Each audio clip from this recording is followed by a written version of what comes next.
Hello everyone, welcome to home science classes. Home science classes में आपका स्वागत है। कैसे हैं आप? आशा करती हूँ अच्छे होंगे, खुश होंगे, मस्त होंगे और पढ़ाई कर रहे होंगे। तो जैसा कि आपको पता है, पिछले 2 दिन से हम बात कर रहे हैं फिजियोलॉजी में श्वसन तंत्र की, यानी कि जो हमारा रेस्पिरेटरी सिस्टम है, हम उसके बारे में बात कर रहे हैं। तो सबसे पहले हमने देखा जो गैसों का आदान प्रदान करते हैं, वही क्रिया हमारी श्वसन कहलाती है। अब गैसों के आदान प्रदान में हम क्या करते हैं, तो कार्बन डाइऑक्साइड को बाहर निकालते हैं और ऑक्सीजन को अंदर ग्रहण करते हैं। हमने समझा कि हमारे इस श्वसन क्रिया में कौन कौन से अंग भाग ले रहे हैं। जो अंग हमारे श्वसन क्रिया में भाग लेते हैं, वही हमारे श्वसन अंग कहलाते हैं और इन्हीं अंगों को ही हम श्वसन तंत्र कहते हैं। अगर हम देखें तो जो हमारे श्वसन तंत्र हैं, उसमें हमने बात किया था नासापथ की। नासापथ के साथ साथ हमने बात किया था ग्रसनी की, स्वरयंत्रियों की, श्वसनी की बात की थी। हमने श्वसनिकाओं को समझा था। तो इन सारी चीज़ों को हमने समझ लिया था, किस तरह से कार्बन डाइऑक्साइड हमारे शरीर से बाहर निकलता है और ऑक्सीजन किस तरह से हमारे शरीर में प्रवेश करता है और ब्लड में मिलकर पूरे हमारे शरीर के कोशिकाओं तक जाता है। साथ ही साथ हमने ये भी देखा था, एक छोटा सा साइकिल हमने देखा था कि किस तरह से नासा छिद्र से होते हुए, नासापथ के द्वारा, ग्रसनी से होते हुए, स्वरयंत्रियों के द्वारा, ये श्वसनी से, फिर श्वसनी से श्वसनिकाओं में, श्वसनिकाओं से कूपिका में और कूपिका से ये हमारे रक्त में जाकर मिलता है और इन्हीं रक्तों से वापस जो हमारा कार्बन डाइऑक्साइड गैस है वो निकलकर बाहर आता है। फिर हमने देखा था कि जो मानव श्वसन तंत्र के विभिन्न संरचना है, हमने उसके बारे में बात की थी, जिसमें हमने सबसे पहले नाक और नासा मार्ग की बात की थी। फिर हमने बात की थी ग्रसनी की। उसके बाद ग्रसनी के बाद हमने लैरिंक्स को देखा था, यानी कि जो हमारी स्वर यंत्रियां हैं, स्वर यंत्रियों के कार्य को समझा था। साथ ही साथ हमने श्वसनी को समझा था। फिर हमने बात की थी फेफड़े पर, फेफड़ा किस तरह से कार्य करता है। साथ ही साथ हमने दाएं और बाएं फेफड़े के बारे में थोड़ा थोड़ा समझा था। लास्ट में हमने देखा था, एक समरी की थी, यानी कि पहले हमने फेफड़ों के कार्य देखा, उसके बाद हमने पूरे जो हमारे श्वसन अंग थे, सारे श्वसन अंग को, उनकी संरचना और उनके कार्य को एक साथ समझा था। यहीं तक कल हमारी क्लास हुई थी। आज उसी के आगे हमें बात करना है श्वसन की क्रियाविधि पर, कि ये श्वसन की क्रियाविधि कैसे होती है। आज हम इसे थोड़ा सा समझते हैं। ठीक, तो आज की जो हमारी क्लास है, उसमें हम सबसे पहले डिस्कस करेंगे श्वसन की क्रियाविधि। यानी कि श्वसन की क्रियाविधि क्या है, तो श्वसन क्रिया के दौरान हम निरंतर ही वायु को फेफड़ों में भरते हैं और इसे निकालते हैं। कार्य क्या होता है, वायु को फेफड़े में भरेंगे और उसको निकालेंगे। फेफड़ों में वायु भरने और निकलने की क्रिया को श्वसन प्रश्वास कहते हैं, प्रवास कहते हैं। ठीक, क्या कहते हैं, इसे ही हम श्वास प्रश्वास कहते हैं। और जो ये सांस लेने की क्रिया है, सांस लेने में हवा हमारे फेफड़ों से अंदर जाती है, जिससे जो हमारे फेफड़े हैं, आपने देखा था जो हमारे फेफड़े हैं वो कितने हैं, 2 हैं। तो जब हम सांस लेते हैं तो हवा हमारे फेफड़ों में भरती है, जिससे जो हमारा फेफड़ा है वो फूल जाता है, और जैसे ही हम सांस छोड़ते हैं तो जो ये फेफड़ा है हमारा वो सिकुड़ जाता है। यानी कि सांस लेने की जो क्रिया है उसे हम निःश्वास कहते हैं। क्या कहते हैं, उसे हम निःश्वास कहते हैं। अगर हम बात करें श्वास छोड़ने की, तो उसे हम उच्छ्वास कहते हैं, या हम उसे उच्छ्वसन कहते हैं। और जो सांस लेने की क्रिया है, हम उसे निःश्वसन कहते हैं। अब निःश्वसन क्या है और उच्छ्वसन क्या है, ये आपने समझा। यानी कि जब आप सांस ले रहे हैं तो ये क्रिया आपकी कहला रही है, सांस लेने की क्रिया है निःश्वसन और सांस छोड़ने की क्रिया है आपका उच्छ्वसन। अगर जो हमारा निःश्वसन है, ये निःश्वसन वक्ष गुहा एक बंद बक्से की तरह होता है, जो कि अग्र अग्र से ग्रीवा की तरफ अग्र से ग्रीवा और पक्ष से जो डायाफ्राम है, डायाफ्राम अधर से स्टर्नम द्वारा घिरा होता है।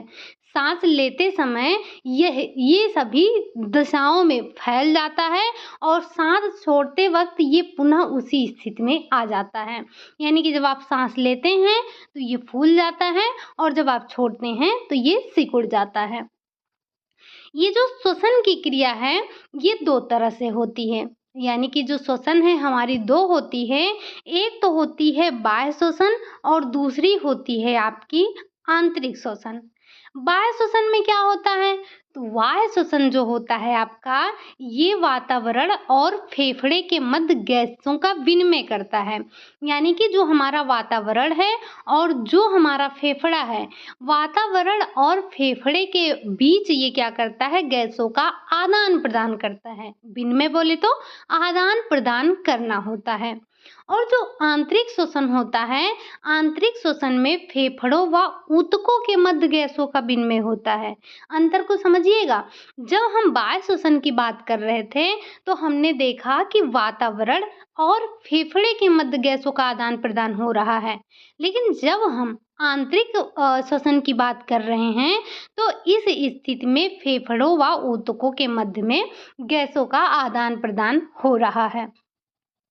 सबसे पहले हम बात करेंगे जो हमारे बाह्य श्वसन है, उसके बारे में थोड़ा सा समझते हैं।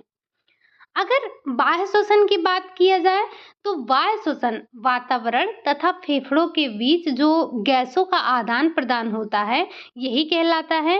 इसके जो विनिमय में कुछ रचनाएं सहायता करती हैं।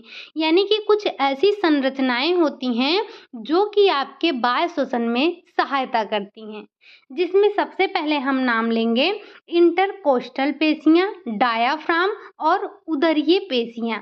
ये 3 जो हमारी बाह्य श्वसन में, ये जो 3 अंग हैं, ये हमारे बाह्य श्वसन में सहायता करती हैं।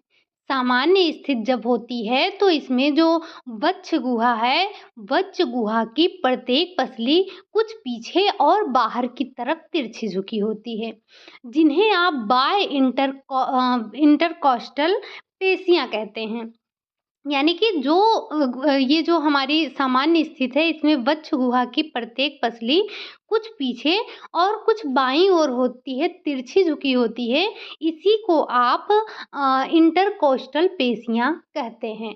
और प्रत्येक 2 पसलियों के बीच में पेशी समूह आपस में क्रॉस की चिन्ह करते हुए अवस्थित होते हैं। कुछ इस तरह से क्रॉस का चिन्ह अवस्थित करते हुए होते हैं। इन्हें जिसे अंतःकोस्टल पेशियां कहते हैं आप। इनकी सामान्य स्थिति में जो डायाफ्राम है, डायाफ्राम भी वक्ष गुहा में एक गुंबद की भांति होता है। होता क्या है? तो जब आप सांस लेते हैं तो ये जो बाह्य इंटरकोस्टल पेशियां हैं, सांस लेने के दौरान सांस जब लेते हैं आप, तो जो बाह्य इंटरकोस्टल पेशियां हैं, इनमें संकुचन होता है, जिससे जो बाह्य पसलियां हैं वो बाहर तथा कुछ आगे की ओर हो जाती हैं। और साथ ही साथ ये जो स्टर्नम है, कुछ अधर दिशा की ओर सरक जाता है। इसके साथ ही जो डायाफ्राम है, डायाफ्राम की पेशियों में संकुचन होता है, जिससे जो वक्ष गुहा है, वक्ष गुहा के जो अधर भाग है, अधर भाग और अश्व भाग का जो पश्च भाग का जो आयतन है वो बढ़ जाता है। और होता क्या है? तो इससे जो वक्ष गुहा है, वक्ष गुहा में वायु का दबाव वायुमंडल के हवा के दबाव से कम हो जाता है और आपका फेफड़ा जो है, फेफड़ा फूलकर बड़ा हो जाता है। फेफड़े के फेफड़े के फूलते ही जो वायुमंडल से हवा नाक के द्वारा सांस के रूप में खींच ली जाती है, जो कि आपके जो नासिका, आपने देखा नासिका मार्ग से होते हुए ग्रसनी से, लैरिंक्स से, श्वसनी से, इन सब से होते हुए वायु कोशों में भर जाती है और सांस लेने की क्रिया पूरी हो जाती है। ये आपने देखा, लेकिन आपको ध्यान क्या रखना है, आपको ध्यान ये रखना है कि आप जब बाह्य श्वसन कर रहे हैं तो उसमें कौन-कौन से अंग आपकी सहायता कर रहे हैं। तो बेसिकली जब हम बाह्य श्वसन करते हैं तो उसमें हमारे 3 अंग भाग लेते हैं। एक तो हो गया आपका इंटरकोस्टल पेशियाँ, दूसरा है डायाफ्राम और तीसरा है आपका उदरीय पेशियाँ। अगर हम बात करें जो हमारा ये साँस लेना और साँस छोड़ना, ये कैसे होता है? तो आप यहाँ पर समझ सकते हैं जो हमारी तीनों पेशियों की बात की हमने, वो किस तरह से श्वास लेने और श्वास छोड़ने में किस तरह से कार्य करते हैं। अगर हम बात करें श्वास लेना, यानी कि जब आप साँस लेते हैं, तो जो आपकी बाह्य इंटरकॉस्टल पेशियाँ हैं, उनमें संकुचन होता है और जब आप साँस छोड़ते हैं, तो जो आपकी आंतरिक इंटरकोस्टल पेशियाँ हैं, उनमें संकुचन होता है। अभी-अभी आपने समझा था, हालाँकि मैंने आपको बस ओरली समझा दिया है, जो आपके लिए इम्पोर्टेंट है, मैंने उसे नोट डाउन कर लिया है। तो ध्यान क्या रखना है, ये 3 कौन-कौन से अंग हैं, जो आपके अंतःश्वसन में सहायता करते हैं। तो अंतः श्वसन में आपने बाह्य श्वसन में आपने देखा कौन-कौन से भाग सहायता कर रहे हैं। यहाँ पर हम एक बार देख लेते हैं कि साँस लेने और छोड़ने में ये किस तरह से हमारी सहायता करते हैं। तो अगर हम साँस लेने की बात करें, तो इसमें जो इंटरकोस्टल पेशियाँ हैं, बाह्य जो हमारी इंटरकोस्टल पेशियाँ हैं, वो संकुचित होती हैं। लेकिन जब हम छोड़ते हैं, तो छोड़ने में आंतरिक कोस्टल जो पेशियाँ हैं हमारी, उनमें संकुचन होता है। अगर हम बात करें जब हम श्वास लेते हैं, तो श्वास लेने पर डायाफ्राम चपटा हो जाता है। वहीं अगर हम बात करें कि श्वास छोड़ने पर, तो जो हमारा डायाफ्राम है, ये गुंबद के आकार का हो जाता है। अगर हम बात करें श्वास लेने पर, तो जो हमारी उदरीय पेशियाँ हैं, ये शिथिल हो जाती हैं और अगर हम श्वास छोड़ने की बात करें, तो जो हमारी उदर पेशियाँ हैं, वो संकुचित हो जाती हैं, उनमें संकुचन होने लगता है। ठीक? तो ये आपने मुख्य तीनों के 3 कार्य देखे कि जब हम साँस लेते हैं तब क्या होता है, जब हम साँस को छोड़ते हैं तब क्या होता है। ठीक? उम्मीद है कि आपको ये चीज़ समझ में आई होगी, तीनों पार्ट आपको समझ में आए होंगे। अब ये तो हमने देख लिया कि किस तरह से बाह्य श्वसन होता है और इसमें कौन-कौन से अंग भाग लेते हैं। वहीं अब अगर हम आगे बात करें आंतरिक श्वसन की, तो आंतरिक श्वसन में क्या होता है? हमने अभी तक क्या देखा? हमने बाह्य श्वसन की बात की। अब हम ज़रा आंतरिक श्वसन की बात कर लेते हैं कि आंतरिक श्वसन में क्या होता है। तो फेफड़ों की कोशिकाओं और रक्त के मध्य ऑक्सीजन तथा कार्बन डाइऑक्साइड का आदान प्रदान, रक्त में ऑक्सीजन व कार्बन डाइऑक्साइड के परिवहन को सम्मिलित रूप से आंतरिक श्वसन कहते हैं। आंतरिक श्वसन क्या है? तो आंतरिक श्वसन जब, यानी कि फेफड़ों की कोशिकाओं एवं रक्त के मध्य ऑक्सीजन तथा कार्बन डाइऑक्साइड का आदान प्रदान, साथ ही रक्त में ऑक्सीजन व कार्बन डाइऑक्साइड के परिवहन को सम्मिलित रूप से आप क्या कहेंगे? आंतरिक श्वसन कहेंगे। ठीक? तो ये आपने मोटे तौर पर समझा कि आंतरिक श्वसन और बाह्य श्वसन क्या है। अब जरा हम ये देखें कि फेफड़ों रक्त तथा रक्त व ऊतकों के मध्य गैसों का जो विनिमय होता है, वो कैसे होता है? यानी कि जो फेफड़ों रक्त तथा रक्त ऊतकों के मध्य जो गैसों का आदान प्रदान होता है, वो किस तरह से होता है, जरा हम एक बार इसे समझते हैं। तो इसमें आपको ध्यान रखना है कि विसरण की क्रिया, जिसमें कोई पदार्थ अपनी उच्च सांद्रता से निम्न सांद्रता की ओर गति करता है, विसरण की यह क्रिया गैस विनिमय में सहायक होती है। तो गैस विनिमय में कौन सी क्रिया सहायक है? विसरण की क्रिया। और विसरण की क्रिया में होता क्या है? तो विसरण की क्रिया जिसमें कोई पदार्थ अपनी उच्च सांद्रता से निम्न सांद्रता की ओर गति करता है, वो आपका विसरण कहलाता है। और विसरण की यही क्रिया आपके गैसों के आदान प्रदान करने में सहायता करती है। होगा क्या? तो जो दाएं निलय से अशुद्ध रक्त पल्मोनरी धमनी के द्वारा फेफड़ों तक पहुंचता है। क्या होता है? दाएं निलय से अशुद्ध रक्त जो है, पहला बात आप यहाँ ध्यान रखेंगे, दाएं निलय से कौन सा रक्त जा रहा है? अशुद्ध रक्त जा रहा है, जो पल्मोनरी धमनी के द्वारा जब फेफड़ों में पहुंचता है तो रक्त में फेफड़ों की तुलना में ऑक्सीजन की सांद्रता कम होती है, अतः ऑक्सीजन फेफड़ों से रक्त में विसरित हो जाता है। यहाँ पर ऑक्सीजन की जो है सांद्रता कम है। ऑक्सीजन की सांद्रता कम होने की वजह से ऑक्सीजन फेफड़ों से रक्त में विसरित हो रहा है। यहाँ पर कई चीज़ों को आपको ध्यान रखना है। पहले ये एक बार फिर से इस स्टेटमेंट को आप सुनिएगा कि दाएं निलय से अशुद्ध रक्त पल्मोनरी धमनी के द्वारा जब फेफड़ों तक पहुंचता है तब रक्त में फेफड़ों की तुलना में ऑक्सीजन की सांद्रता कम हो जाती है और ऑक्सीजन फेफड़ों से रक्त में विसरित हो जाता है। ठीक, और जब ये विसरित होता है इसी दौरान रक्त में कार्बन डाइऑक्साइड की सांद्रता अधिक हो जाती है। या पहले क्या था? पहले ऑक्सीजन की सांद्रता कम थी और जब ये ऑक्सीजन फेफड़ों से रक्त में विसरित हो रहा था तो इसी दौरान जो रक्त में कार्बन डाइऑक्साइड था, कार्बन डाइऑक्साइड की सांद्रता अधिक होती है, अतः यह कार्बन डाइऑक्साइड फेफड़ों की ओर से विसरित हो जाता है, फेफड़ों में नहीं विसरित होता है। तो यानी कि फेफड़ों की ओर से ये विसरित हो जाता है और कोशिकाओं के पास जब शुद्ध रक्त पहुंचता है तो रक्त में उपस्थित ऑक्सीजन अपनी उच्च सांद्रता से कोशिकाओं या फिर जो हमारे ऊतक हैं ऊतकों में विसरित हो जाता है। ठीक, तो आपने ये देखा, ये एक आपने पूरी प्रक्रिया देखी कि किस तरह से जो है ऑक्सीजन आगे हमारे फेफड़ों से होते हुए फेफड़ों में कैसे विसरित होता है, फेफड़ों के माध्यम से फिर रक्तों में, और किस तरह से जो हमारा कार्बन डाइऑक्साइड है वो बाहर निकलता है। ठीक, अगर आप चाहें तो एक बार इस स्टेटमेंट को एक बार वापस से देख सकते हैं। होता क्या है, यहाँ से देखेंगे प्रक्रिया यहाँ से हो रही है।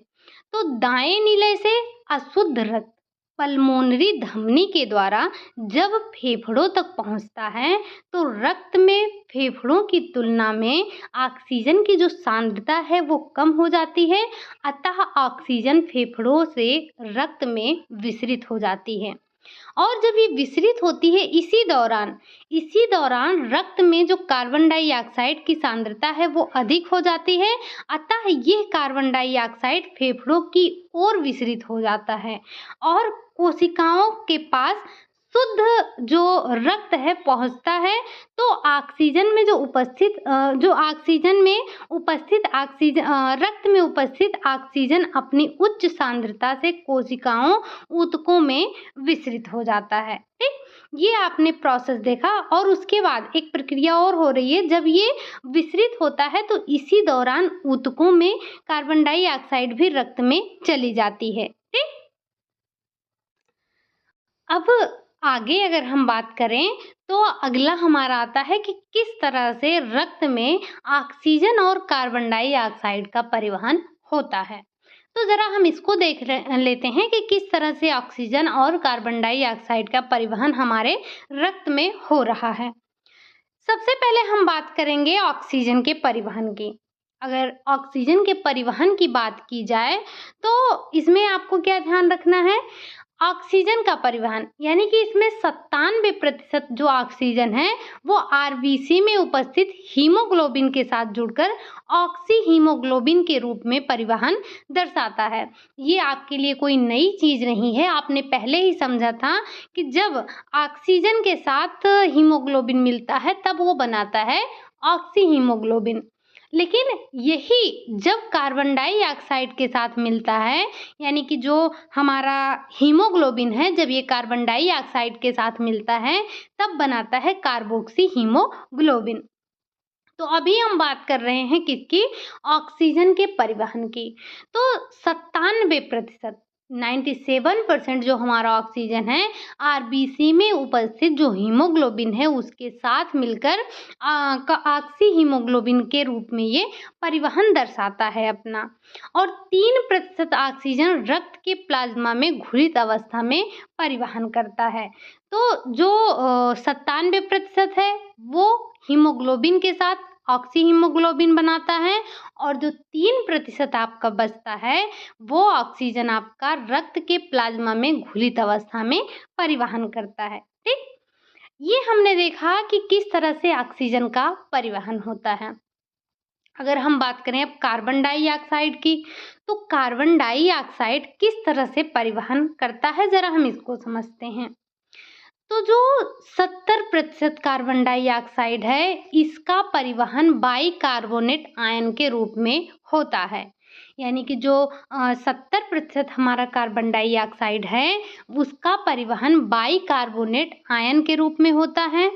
23% जो हमारा कार्बन डाइऑक्साइड है उसका परिवहन कार्बन एमिनो हीमोग्लोबिन के रूप में होता है। बचा हमारा जो 7%, जो हमारा शेष 7% बचता है वो कार्बन डाइऑक्साइड का परिवहन प्लाज्मा में घुलित अवस्था में पाया जाता है।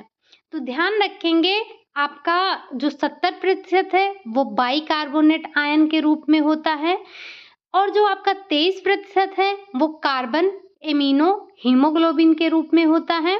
बाकी जो आपका शेष 7% बचता है वो आपका घुलित अवस्था में प्लाज्मा में अवस्थित होता है। ठीक, ये हमने क्या देखा, ये देखा हमने कि क्या है ये कार्बन का परिवहन, कार्बन डाइऑक्साइड का परिवहन किस तरह से हो रहा है। हम यहाँ पर श्वसन अगर क्रिया के नियमन की बात करने से पहले थोड़ा सा यहाँ पर बात करें कि जीवन वायु धारिता क्या है।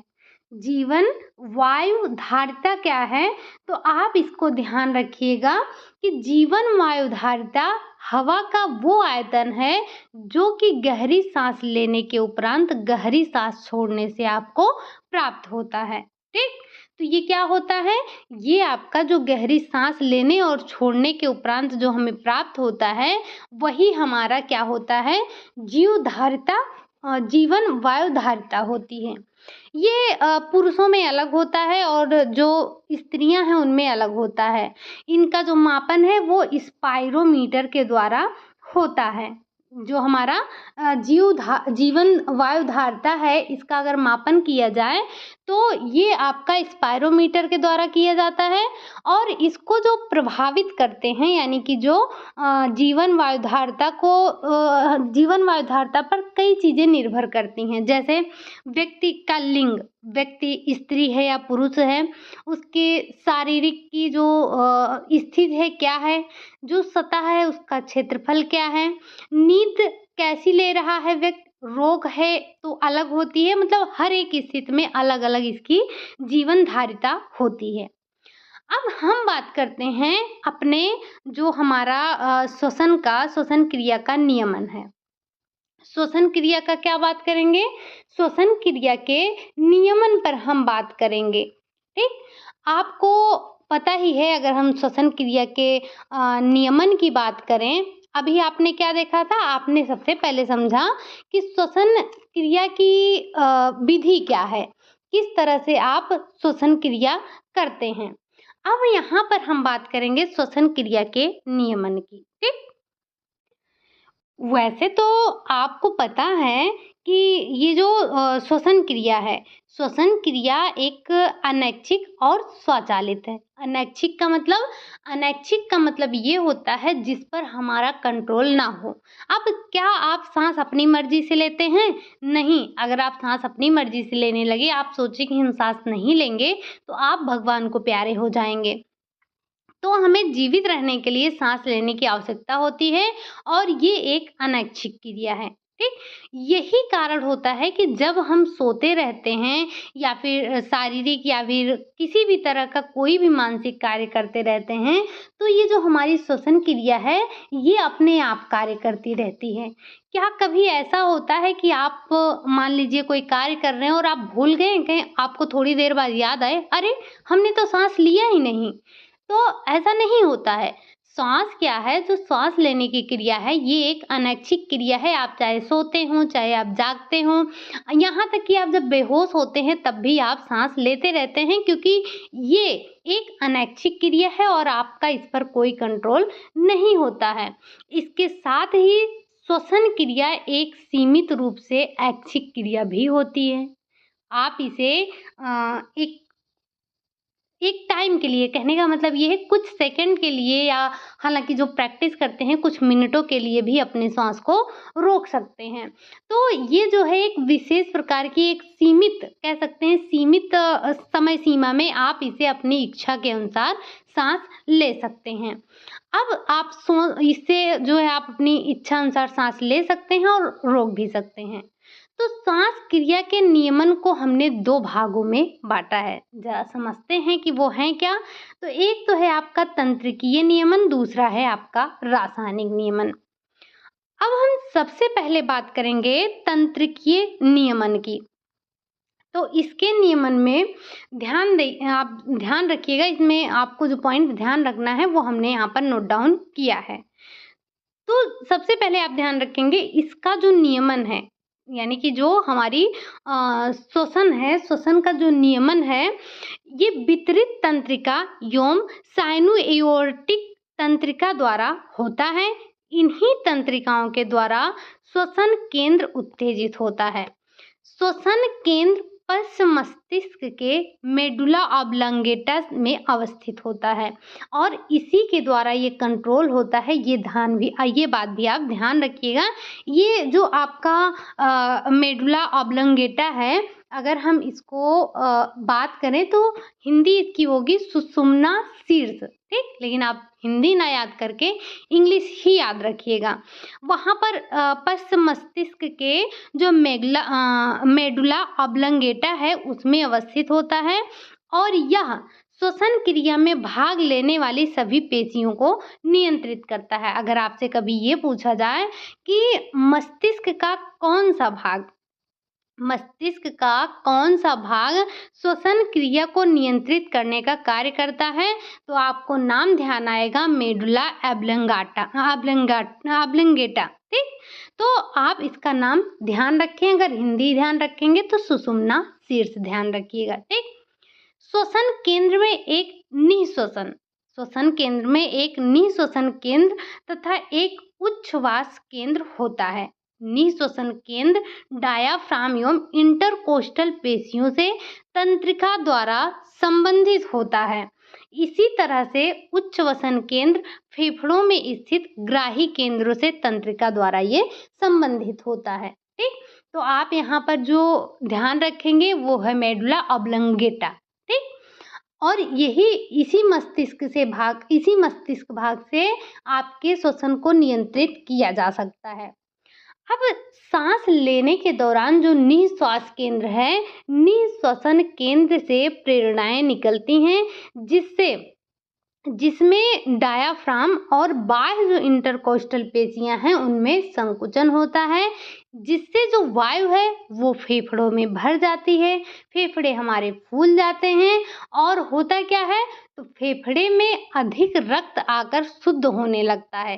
साथ ही साथ हृदय भी अधिक पंप करने लगता है। हृदय क्या करेगा, वो अधिक रक्त को पंप करने लगेगा और इस प्रकार से हृदय की ये क्रिया तब तक चलती रहती है जब तक कि फेफड़े के जो वायु कोश हैं उन वायु कोशों में कार्बन डाइऑक्साइड की उचित मात्रा का अनुपात में ना आ जाए। यानी कि जब तक कार्बन डाइऑक्साइड अधिक मात्रा में रहेगी तब तक ये फेफड़े अपना कार्य करते रहेंगे।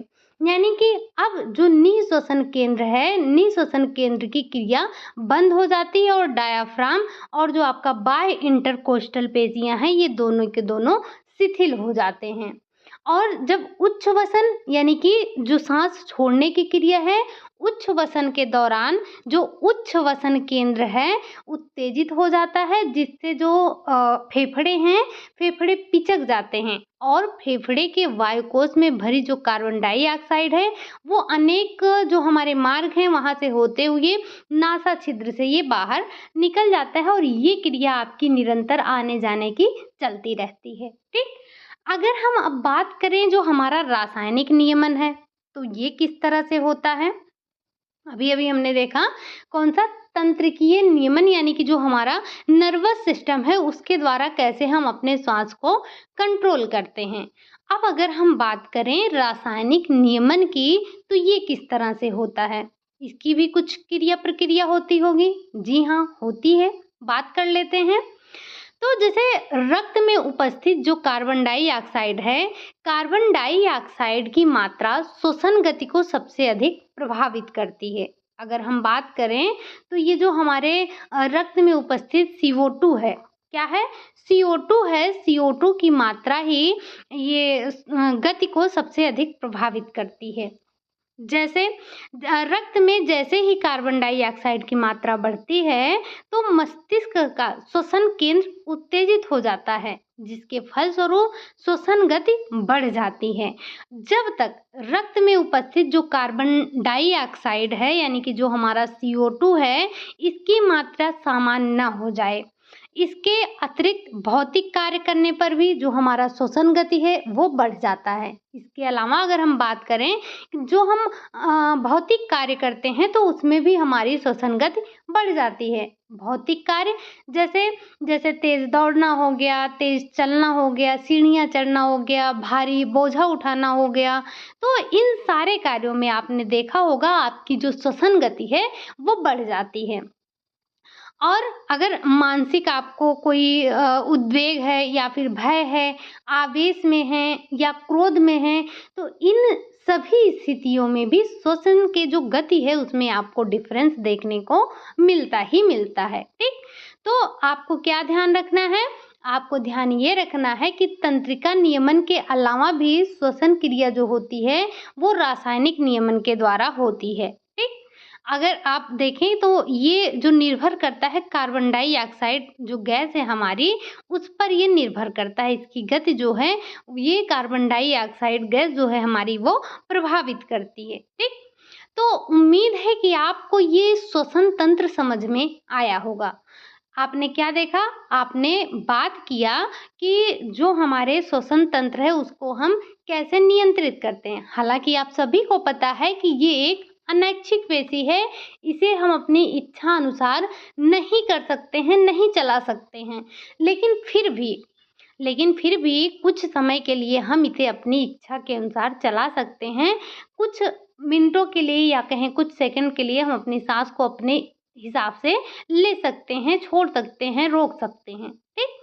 तो ये आपने अभी तक देखा श्वसन की क्रिया के बारे में समझा।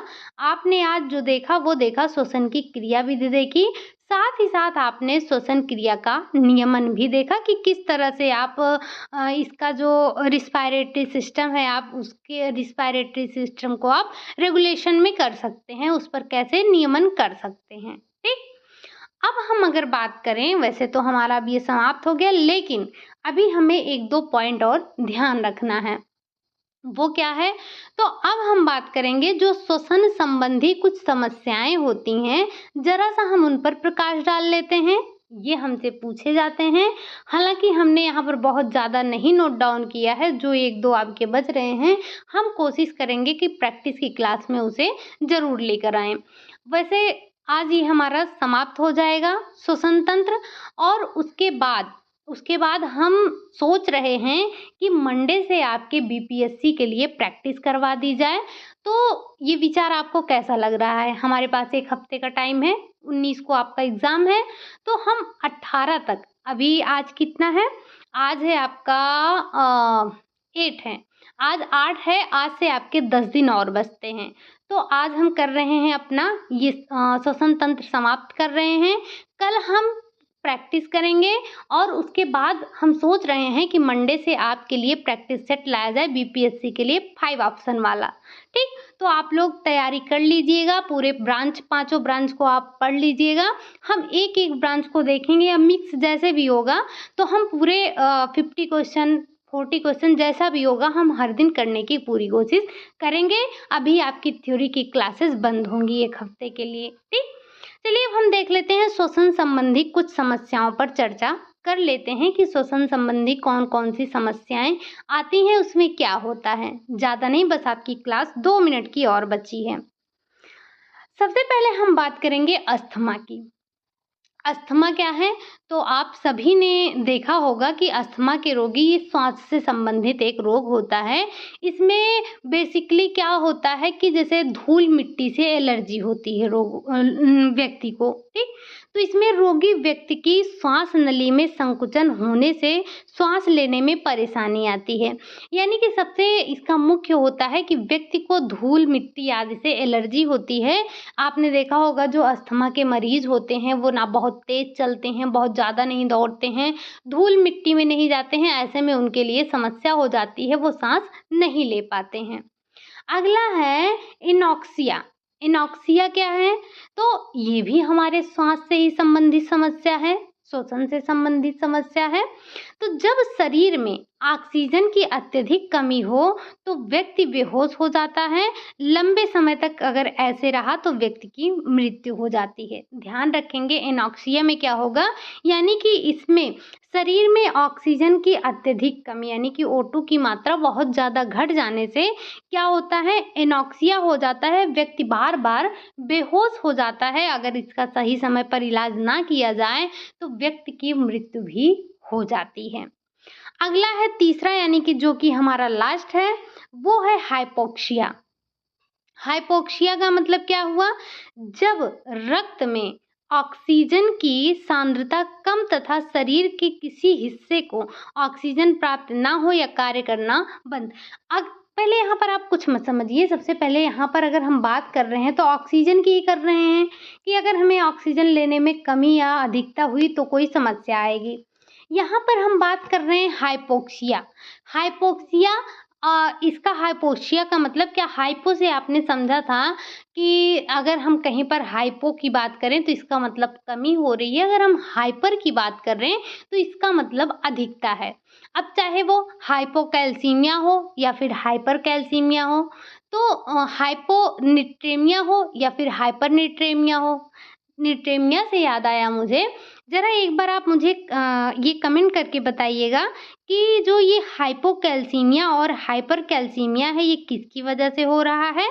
साथ ही साथ आप मुझे ये भी बताएँगे कि जो ये हाइपोनेट्रीमिया और हाइपरनेट्रीमिया की बात हमने की, ये किसकी कमी में या किसकी अधिकता या कमी से आपने ये रोग देखा था? हाइपो तो दोनों में है, हाइपोनेट्रीमिया, हाइपोकैल्सीमिया। हाइपरनेट्रीमिया, हाइपरकैल्सीमिया, ये 4 शब्द आपके लिए हैं। एक बार मुझे कमेंट करके बताइएगा कि किसकी अधिकता और किसकी कमी से ये रोग होता है। हालाँकि मैं पूछती तो आपसे रोज़ ही हूँ 1 या 2 क्वेश्चन, लेकिन जवाब 1 या 2 में से 1 भी नहीं आता है। आपकी मेहरबानी है, कोई बात नहीं। तो हम क्या बात कर रहे थे? हम बात ये कर रहे थे कि जो हाइपोक्सीमिया है इसमें क्या होगा, ऑक्सीजन रक्त में ऑक्सीजन की सांद्रता कम हो जाएगी। शरीर के किसी जो पार्ट है वहाँ पर ऑक्सीजन नहीं पहुँच पाता है। वो जो हमारा अंग है वो कार्य करना बंद कर देता है। यही स्थिति आपकी कहलाती है हाइपोक्सिया, ठीक? ये हमने 3 तरह के श्वसन से संबंधित परेशानियाँ समझी, समस्याएँ समझें। तो बस हम अपने श्वसन तंत्र को आज यहीं पर समाप्त करते हैं। जो भी हमारे 2-4 पॉइंट बचे होंगे उसे हम क्वेश्चन के माध्यम से ज़रूर कवर अप करने की कोशिश करेंगे। आप लोग कल की प्रैक्टिस मिस मत कीजिएगा। पेन और नोटबुक साथ में लेकर बैठिए, क्योंकि कुछ क्वेश्चन ज़रूर ऐसे होंगे जो हमने अपनी क्लास में डिस्कस नहीं किया है और उन्हें आप लोग नोट डाउन कर लीजिएगा। और साथ ही साथ मुझे लास्ट में आप लोग तो बताएंगे ही कि आपने कितना सही किया है, ठीक? चलिए फिर आज के लिए यही इतना रखते हैं। क्लास आपको कैसी लगी? अगर अच्छी लगी हो तो लाइक कर दीजिएगा, चैनल को सब्सक्राइब कर लीजिएगा, साथ ही साथ कमेंट ज़रूर कीजिएगा कि क्लास आपको कैसी लगी और जो क्वेश्चन आपसे पूछे गए हैं उसके आंसर ज़रूर दीजिएगा। आप में से जिन लोगों ने भी टेलीग्राम ज्वाइन नहीं किया है वो टेलीग्राम ज्वाइन कर लें। रोज़ रात 9 बजे प्रैक्टिस होती है। आप प्रैक्टिस को करके अपनी तैयारी को मजबूत बना सकते हैं। टेलीग्राम पर ज्वाइन होने के लिए आपको किसी भी तरह की कोई भी फी पे करने की आवश्यकता नहीं है, बिल्कुल फ्री है। लिंक आपको डिस्क्रिप्शन में मिल जाएगा, तो आप जाकर वहाँ से ज्वाइन कर सकते हैं। चलिए फिर मिलते हैं नेक्स्ट क्लास में, तब तक के लिए बाय बाय, टेक केयर।